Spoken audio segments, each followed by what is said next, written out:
భూలోకంలో సకల దేవతల స్వరూపిణి గోమాతేనని, గోమాతను పూజిస్తే దేవతలందరినీ పూజించినట్లేనని ఉద్బోధించారు. హైదరాబాద్ ధర్మవర్ధిని ట్రస్టు మన ఊరు మన గుడి మన బాధ్యత ఆధ్వర్యంలో గో ప్రాధాన్యత, గోసేవ ఆవశ్యకత, విశిష్టతపై నంద్యాలలో నిర్వహించిన కార్యక్రమంలో బ్రహ్మశ్రీ డాక్టర్ చాగంటి కోటేశ్వరరావు ప్రవచించారు. కార్యక్రమంలో భాగంగా తొలుత గోమాతలను పూజించారు. చాగంటి గోమాతలపై చేసిన రచనను high court judge justice B Krishnamohan, collector Rajakumari, RDO Vishwanath ఆవిష్కరించారు.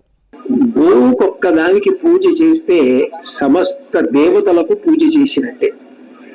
గోవు యొక్క గొప్పతనాన్ని వేదం ఎంత గొప్పగా మాట్లాడింది అంటే గౌరవార అగ్నిహోత్రం అంది. ప్రతివారు కూడా అగ్ని కార్యం చెయ్యాలి. నిజానికి వైద్యనాథ దీక్షితీయం ప్రకారం అయితే వీరు వారు అని నియమం లేదు, అందరూ అగ్ని కార్యం చెయ్యాలి. అసలు నిజానికి సనాతన ధర్మంలో ప్రతి వ్యక్తికి పుట్టుక నుంచి శరీరం పడిపోయే వరకు అగ్నితో సంబంధం.